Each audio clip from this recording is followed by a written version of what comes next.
a décidé donc d'organiser cette thématique, comment vous protéger contre les cyberattaques qui visent en priorité les flottes mobiles. Et nous allons élargir bien évidemment le sujet de la cybersécurité à tous les systèmes d'information et voir comment on va vous aider à protéger vos données de vos organisations. Tout d'abord, je tiens à me présenter. Donc, je suis Sarah Brancato. Je travaille en collaboration avec Jean-Vincent Mérin, qui est directeur de la BU Marché Public. Donc, moi, je suis spécialisée et dédiée dans la gestion unifiée des terminaux et la cybersécurité au sein du groupe Safelec. Donc, le groupe Safelec, qui sommes-nous? Nous sommes donc une entreprise avec des points de présence en France, 11 points de présence en France, 140 collaborateurs. Nous sommes spécialisés dans les solutions de téléphonie, dans les solutions d'accès Internet, dans la sécurisation de votre réseau IT. Nos équipes, bien évidemment, sont certifiées sur les plus grandes technologies du marché, les leaders du marché, et nous sommes un acteur et un partenaire de premier niveau, au plus haut niveau de certification, au niveau SFR, Huawei, Microsoft, Fortinet et 3CX et bien d'autres. Alors, rappel du contexte, Jean-Vincent, je crois que tu le disais en introduction, ce qui est incroyable et ce qui fait froid dans le dos, c'est que depuis la crise sanitaire, on est sur un marché à plus de 400% de croissance et d'augmentation de cyberattaques. Vous, les collectivités, vous êtes la cible prioritaire d'attaque. Donc, on a fait ce travail avec Jean-Vincent de recenser depuis le début d'année combien de communes, combien de mairies, d'hôpitaux et de régions, de départements ont été attaqués. Donc, on a plus de 78 mairies, 36 hôpitaux, 31 agglomérations, 5 régions, 9 départements à date, bien évidemment. Donc, ces chiffres font froid dans le dos.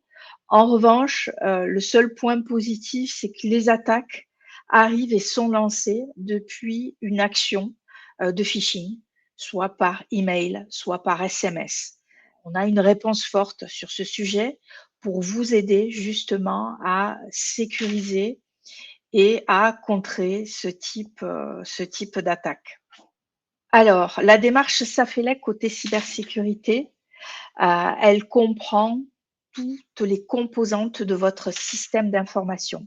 Première composante, on va vous accompagner dans la sécurisation de vos accès Internet au travers de solutions VPN.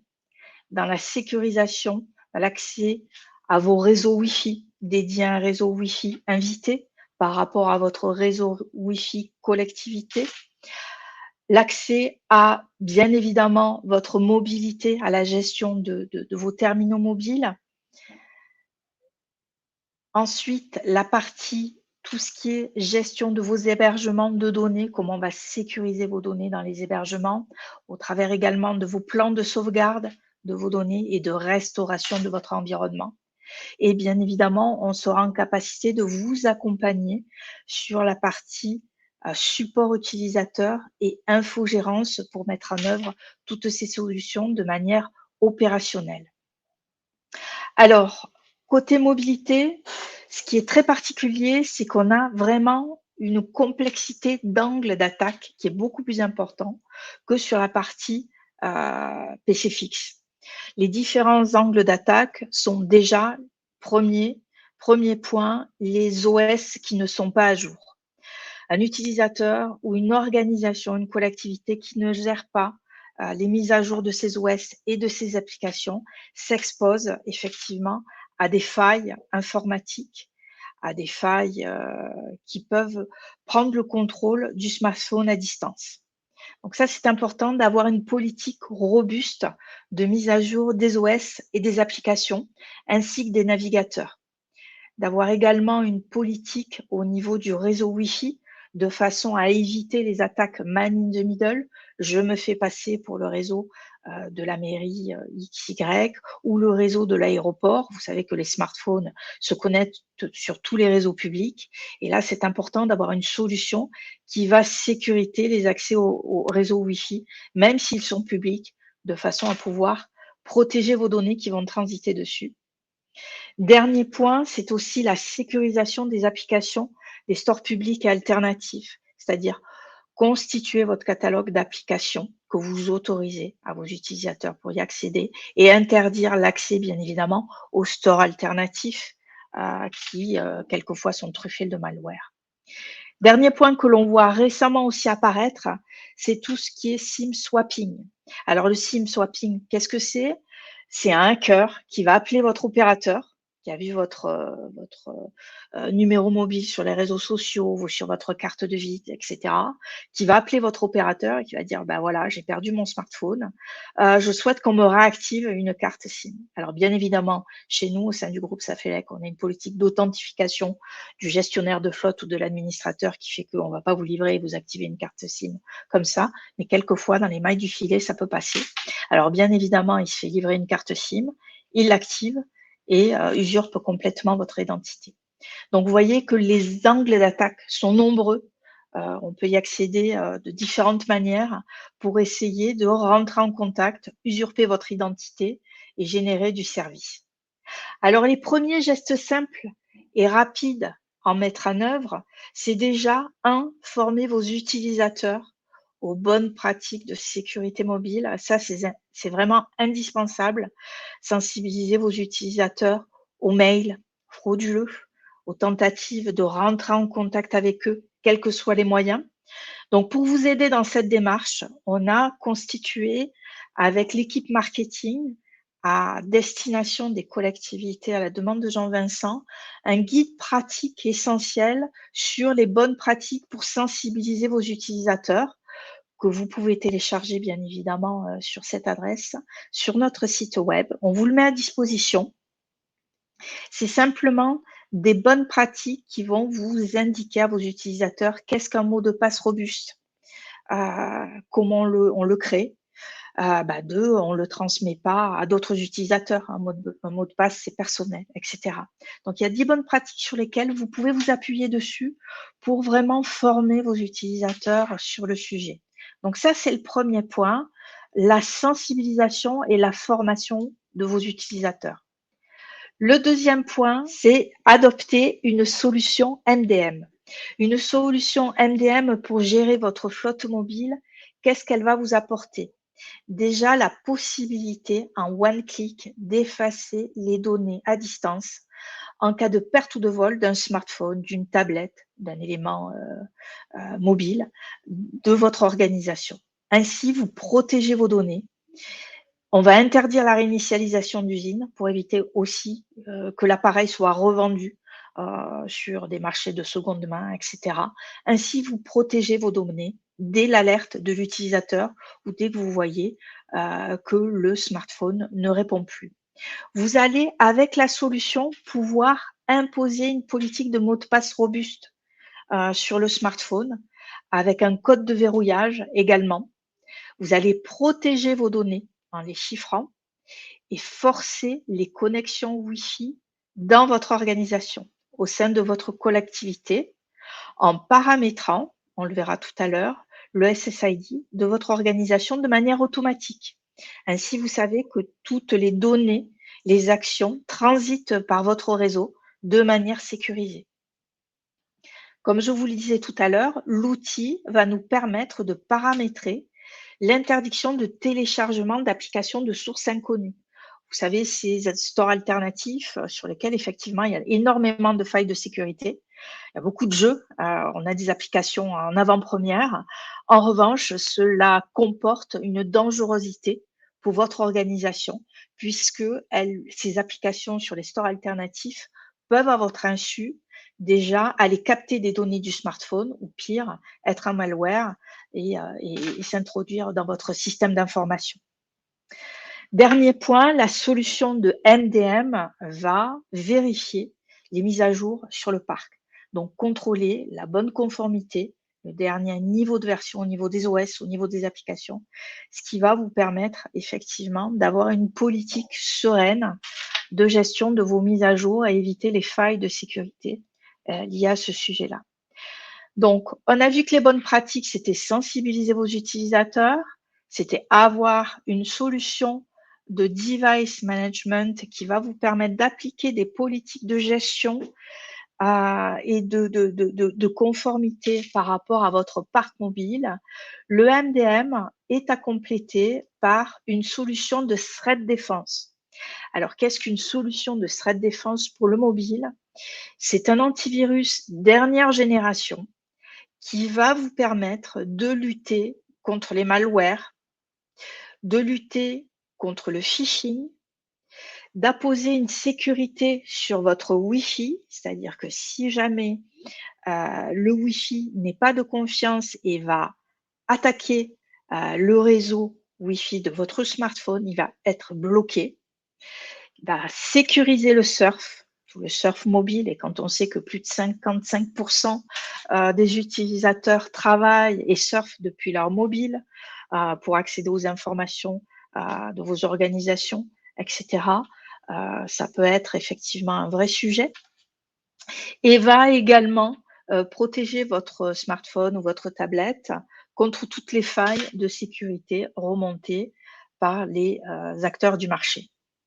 Donc, le MDM, couplé à une solution de threat defense, va vous permettre d'avoir une solution robuste de gestion et de cybersécurité pour réduire la surface d'attaque dans votre système d'information. Donc, on a protégé votre mobilité. À présent, on va s'intéresser de manière beaucoup plus large à la démarche cybersécurité au sein des collectivités, parce que ça, c'est important. C'est un sujet très, très important. Un exemple de déploiement mobile depuis la console MDM. Qu'est-ce que ça vous apporte? Comment ça se passe? Comment ça s'opère de manière très concrète? Donc ici, un cas d'usage, je suis sur ma console MDM, sur mon dashboard, et en quelques clics, je vais appliquer des politiques de restriction. Donc là, je suis sur ma console, je vais paramétrer mon profil démo Safelec sur lequel je vais appliquer des restrictions.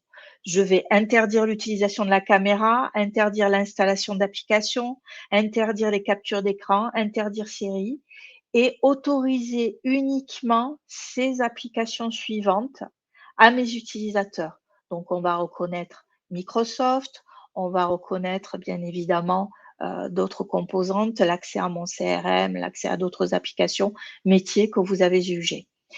Je vais pouvoir paramétrer aussi mon fond d'écran, mettre le logo de ma commune, de mon organisation. Je vais pouvoir aussi personnaliser la disposition des icônes et leur enchaînement sur mon fond d'écran, de façon à personnaliser le poste de travail, le smartphone de mon utilisateur. Donc ça, c'est très important, et j'enregistre. Ensuite, je vais pouvoir, comme je vous le disais tout à l'heure, ajouter des paramètres Wi-Fi et forcer ma connexion sur mon réseau Wi-Fi collectivité avec automatiquement le mot de passe qui est renseigné, et ça, c'est configuré automatiquement sur votre smartphone. Je vais aussi apposer une politique de sécurité sur mon surf web depuis mon smartphone et ainsi le sécuriser.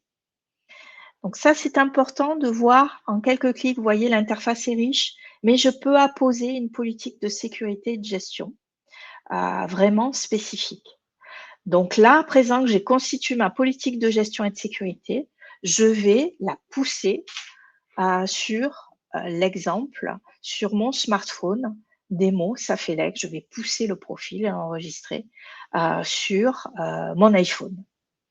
Voilà les politiques de gestion et de sécurité déployées depuis ma console en one click. Maintenant, comment ça se passe côté smartphone? Côté smartphone, dès sa première connexion au réseau, il va récupérer son agent de la console et automatiquement, les applications vont s'installer. Voilà, je récupère mes outils Microsoft, je récupère mon CRM, je retrouve mon carnet de contacts, mes contacts utilisateurs, mes outils de sophonie pour pouvoir téléphoner, et surtout mon fond d'écran et mon environnement de travail que mon organisation, ma collectivité aura validé. Donc ça, c'est vraiment l'apport du MDM qui va vous permettre de déployer très rapidement des flottes de mobiles, que ce soit tablette ou smartphone, de manière sécurisée et de manière très rapide, en fonction des profils utilisateurs que vous aurez définis. Donc là, c'est un cas d'usage voilà, d'un profil utilisateur qu'on a défini ensemble avec des politiques de restriction. Nous avons traité la partie mobilité. À présent, nous allons voir un petit peu plus la cybersécurité côté mobile, comment on va pouvoir protéger vos smartphones. Alors les smartphones, comme je vous le disais tout à l'heure, ont différents angles d'attaque. Moi, je sais vous envoyer un lien sur le colis Chronopost que j'ai pas réussi à vous livrer et vous demander un petit peu d'argent pour vous le livrer. On a tous reçu ce type de SMS. Donc c'est le colis, c'est la vignette critère, c'est l'abonnement Netflix qu'on n'a pas renouvelé, etc. Donc tout est bon pour entrer en contact avec vos utilisateurs et puis tant qu'à faire, des utilisateurs sensibles, DGS, etc. Donc, on a évidemment le SMS, on a des applications type WhatsApp, Signal, qui sont beaucoup utilisées pour connecter, pour échanger ensemble. On peut également voir des failles de sécurité au niveau de Messenger, de LinkedIn, et aussi des applications de QR code. Donc là, c'est un transporteur, mais on utilise tous les QR codes pour lire les cartes dans les restaurants. C'est devenu commun depuis la pandémie. Donc voilà, le phishing mobile, ça peut prendre énormément de formes. Et encore une fois, tout est bon pour entrer en contact avec l'utilisateur et lui demander de cliquer sur un lien, de verser de l'argent, etc. Pourquoi? Parce que bien évidemment, vos données représentent et sont importantes et représentent de l'argent et sont monnayables.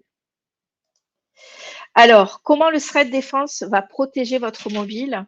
Le threat defense, quand vous recevez un SMS par messagerie ou un lien, il va systématiquement bloquer ici le lien, parce que bien évidemment, il a toute l'intelligence pour déceler que c'est un lien corrompu.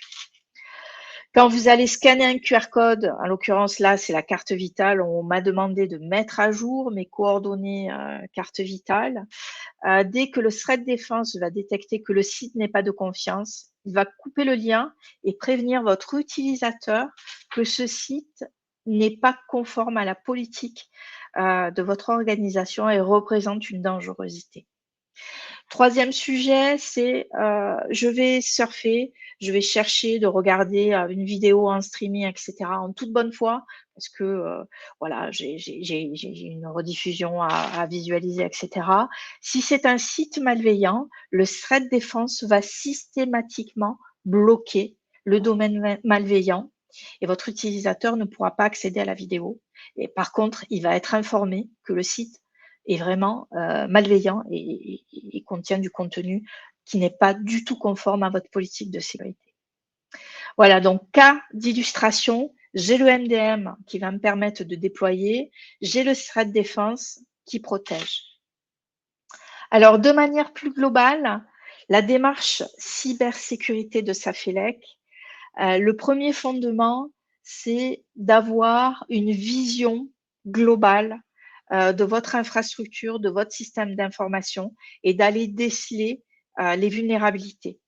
Donc, pour ce faire, avec Jean-Vincent, nous avons créé une solution d'audit de vulnérabilité spécifique aux collectivités, puisque vous représentez une cible majeure et prioritaire pour les attaques, en vue d'affaiblir vos services, en vue d'aller capter des données. On l'a vu malheureusement sur des hôpitaux, sur des municipalités, sur des conseils départementaux. L'objectif, c'est d'immobiliser, de mettre à plat toute une organisation, vos organisations, et d'aller capter des données, de chiffrer les données et faire l'objet d'une tentative de ransomware.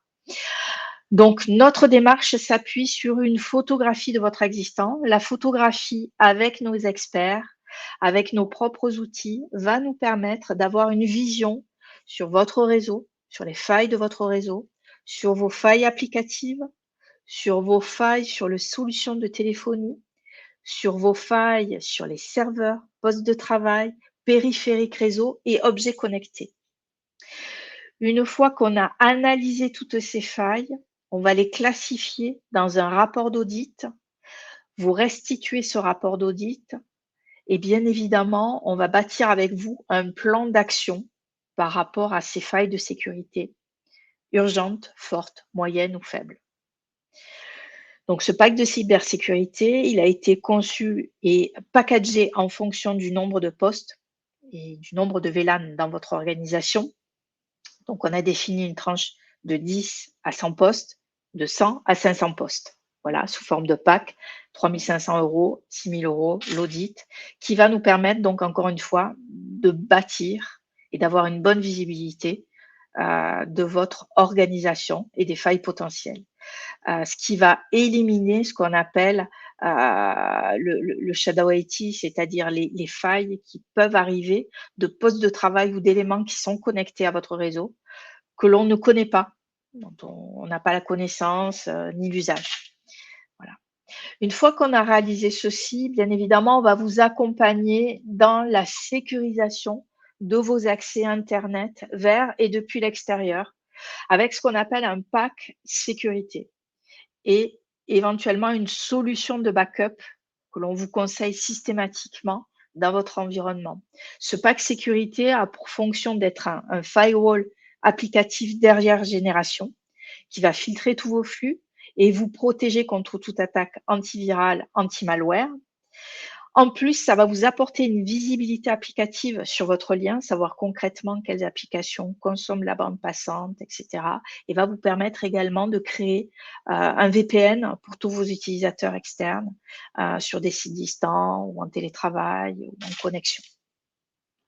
La gateway mobile en passerelle 4G, 5G est vraiment une solution, très importante et très intéressante, puisque c'est une solution qui va vous permettre, d'être utilisée soit en connexion d'accès primaire, pour, des sites sur lesquels, vous ne pouvez pas effectivement avoir un routeur, connecté, sur votre réseau. Donc là, on est dans la mobilité pure, mais aussi ça peut vous servir de lien de secours pour vos sites existants en fibré. Voilà. Donc toutes ces solutions, bien évidemment, sont supportées, sont supervisées par nos équipes groupe technique Safelec pour vous apporter une solution maîtrisée de bout en bout par nos équipes. Une fois qu'on a fait ça, on va pouvoir adapter les solutions de sécurité pour vos propres, postes de travail, au travers soit d'un EPP, ce sont les antivirus dernière génération, soit d'un EDR qui va détecter les attaques et apporter les réponses au niveau du poste de travail, ou soit d'un XDR qui va surveiller globalement tout votre système d'information, poste de travail, réseau, routeur, et cetera, pour apporter une supervision de votre cybersécurité de manière étendue. Tous ces éléments-là peuvent être collectés, XDR, EDR, et intégrés dans un SIEM, un applicatif qui va analyser en temps réel toute votre sécurité globale. Voilà, donc nous vous accompagnons dans cette démarche. En conclusion, le plan d'action cybersécurité repose sur 6 fondamentaux et on vous accompagne sur ces sujets-là. Les fondamentaux, le premier point, c'est la gestion des identités et des accès. Bien vous assurer que c'est le bon utilisateur qui va accéder à vos données d'entreprise, à vos applications au sein de toutes les collectivités de votre organisation avec le bon device manager, avec le bon utilisateur, avec la bonne autorisation et avec les bons droits, d'accès à vos données. Donc ça, c'est important, puisque de plus en plus, on a des usurpations d'adresses, IP, on a des usurpations d'identité. On accède avec un smartphone personnel, une tablette personnelle à vos données des collectivités. Donc ça représente effectivement des failles potentielles de sécurité. Deuxième point, on va vous accompagner dans le déploiement de solutions qui vont vous protéger contre les menaces vis-à-vis de l'extérieur. Solutions EDR, solutions XDR, solutions de firewall, vous l'avez bien compris. On va vous accompagner également dans la sécurité à vos accès ou à vos services cloud. Comment concrètement vous allez protéger et authentifier le bon utilisateur qui accède à votre application. On va travailler avec vous sur la protection et la gouvernance des informations, c'est-à-dire protéger vos données d'entreprise, appliquer des politiques de sécurité qui peuvent redescendre jusqu'au document et alerter si jamais le document va quitter votre organisation. Donc ça, typiquement, c'est avoir une politique de gouvernance de l'information, d'autant plus que l'on travaille tous ensemble avec des outils collaboratifs. Si jamais vous voyez un document qui sort de votre organisation, vous pouvez avoir des alertes de non-conformité. Avant-dernier point, on va travailler avec vous sur la gestion du risque, c'est-à-dire les identifier. Déjà, l'audit aura permis d'identifier et de corriger ces risques, mais également travailler avec cette notion de risque au sein de votre organisation. Le risque est faible, je l'accepte, mais je le connais. Le risque est fort, je vais immédiatement le corriger au travers de mon plan d'action. Dernier point, c'est tout ce qui est gestion de la conformité. Vous savez qu'on a d'énormes attentes en termes de conformité, notamment du RGPD, des attentes réglementaires au sein de vos organisations. On va vous aider à mettre en place une politique de gestion de la conformité au travers de votre démarche cybersécurité et de vos outils. Voilà, j'en ai terminé sur la partie de manière plus globale, cybersécurité à votre destination. Merci à tous. Merci, bonne journée. Bonne fin de journée. Au Merci, au revoir. revoir.